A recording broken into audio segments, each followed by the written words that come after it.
Boom! And just like that, we are back. It's crazy because like I'm doing all these things that you can't see, so like I'm acting as if you've seen it, so it's kind of weird. But I'm like, shit, yeah, we're here, and you're like, well, where else would we be? Anyways, Layang Kangen, Didi Kempot. No idea. I don't know what that means. How would I know? But I do know Alip is gonna kick some ass because that's what he does. I mean, I guess he could not do that, but that'd be very unlike him. And now I'm getting a little nervous, a little freaked out, because when I find like a new treasure, as you can see, like I race through the videos. I do them all the time when I actually love it. But then now I'm getting frightened because like how many more days do we have left until I run out of videos? Which is actually kind of sad, you know?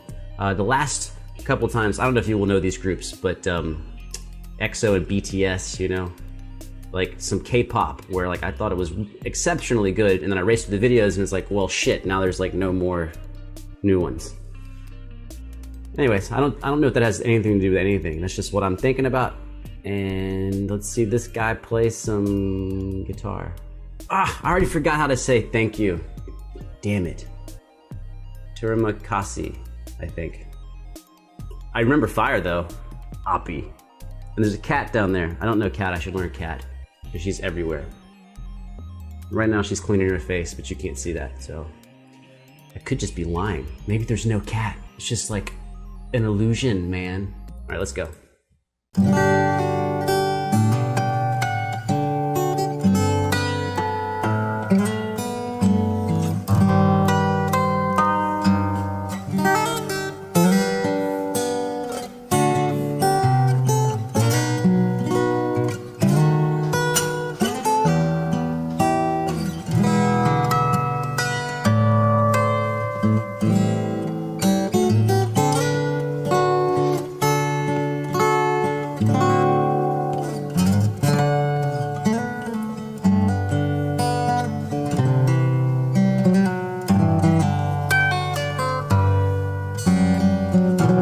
Hell yeah.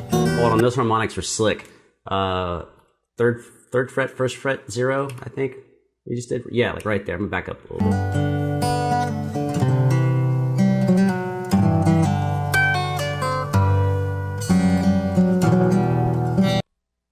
I'm on top.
I love that on those octave slides, like that's when he bangs his head.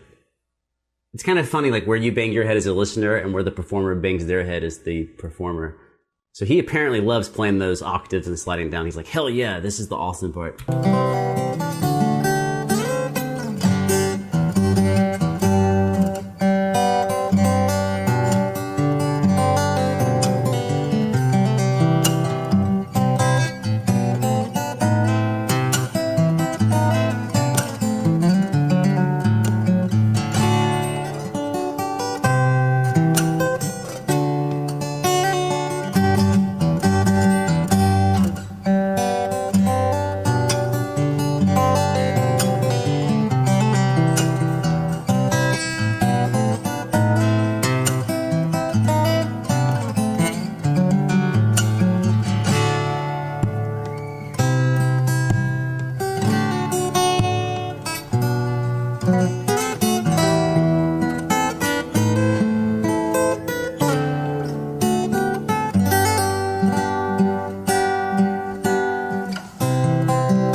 Very nice. That song has that feeling. I mean, dude, I don't know that song, right? I told you that in the beginning, but it has the feeling like where I'm trying to sing along with it in my head because it just has a structure where you, like, I'm swearing like I know that song, but obviously I don't know it because, I mean, I've never really seen those words before. So like how, I don't know that song. What can I show you? I actually have an idea.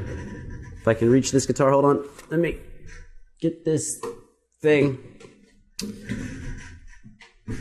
Okay, so what I'm gonna show you is a little of the harmonic stuff that he did. And also kind of maybe give you,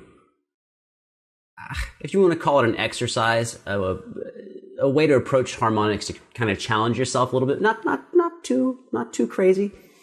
Okay, so something he did a lot was he played a single bass note, and then he played 3 harmonics right above it. You can hear that.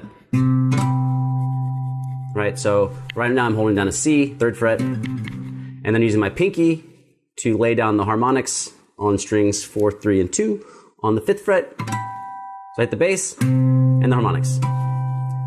So that's step 1. That's your first thing to try to do is 1, find the harmonics, hit them. Okay, now hit the bass note, leave the bass note ringing, and play the other 3 harmonics. Right? Now, what I would challenge you to do is to do something like this, which is really similar to the song by Puddle of Mud called Blurry, that is normally played on 2 guitars, but you can use these little harmonic tricks and it kind of sounds it. If you've never heard the song Blurry, it doesn't matter because it's just a good exercise. So the only thing I'm going to change is the bass note I'm playing. So I'm going to go from 3 to 5 to 7. But what that's going to challenge me with the harmonics is the harmonics are going to be in front of the bass note, directly underneath the bass note, and then past the bass note. Right, so. And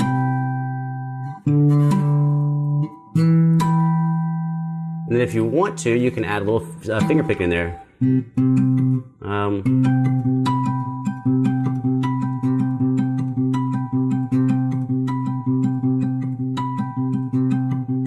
then I'll try to do the bass motion that's moving while you do that.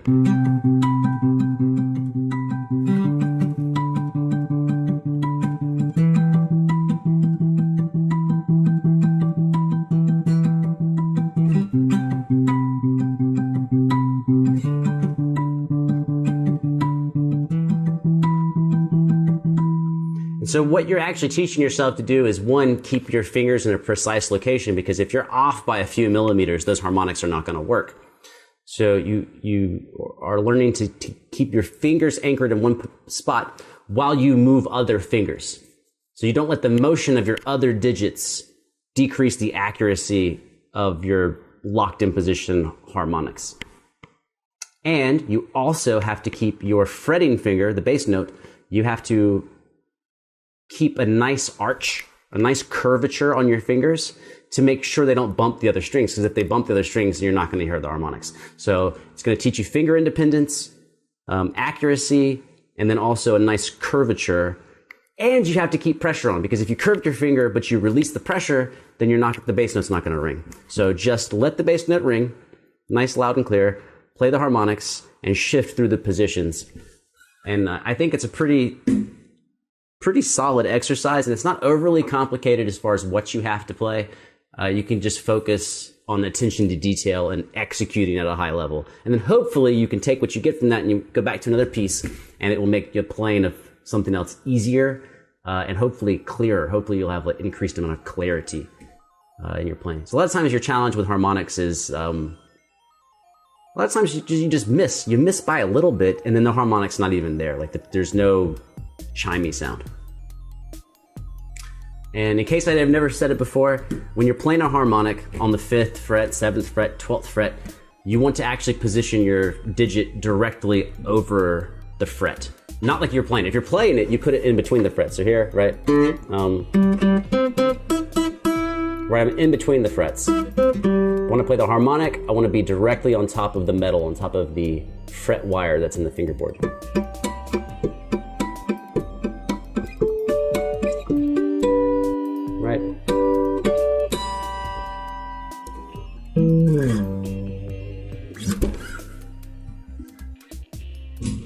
that, man. That's all I got for you on that video.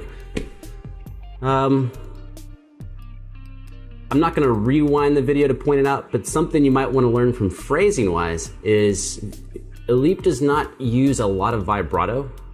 He typically reserves it for specific spots, but if you pay attention, he doesn't play a vibrato where it's easy. He plays vibrato where it makes sense to him. And you'll see that when he's playing full chords sometimes, like D chords, you'll actually see him add some vibrato to a D chord, which is, it's pretty unique. It's not often you see guitar players vibrato like a D chord. They usually vibrato single notes. But that's why you gotta start with a vision in your head, like a perfect version of the song in your head, and in his head, obviously he wants vibrato at that point, and it doesn't matter whether or not it is difficult, he's gonna figure out a way to pull it off, to realize the way he wants the song to sound. So, in case you can't say visualize for hearing, but I don't have a better word for it. So like, visualize the perfect version of the song and the performance in your head, and then you practice and train to bring that vision you have mentally into reality. So you have a clear path. This is what I want to have happen. And then when you train, or you're trying to fix something, instead of fixing random things or just like playing random exercises, actually go, does this exercise I'm doing, does it bring me closer to the problems I'm having executing my vision? And then you'll have the fastest reward for your practice time on how quickly your effort in the practice room can now be played for someone else or for yourself or whatever. That's it. That's about as much as I can ramble on this video. I think I'm gonna go watch some more guitar stuff. Take care of yourselves over there. I mean, seems like y'all are doing a pretty good job in Southeast Asia. Over here, it's yet to be seen. We got about another few days, a week maybe, to see if things are gonna be okay. Who knows? Who knows? I think it's gonna be kind of a little sketchy, I think. But you know, that's just a guess. I'm not putting money on that. I don't know how to say bye in Indonesian, so I'll just say it in English. Bye.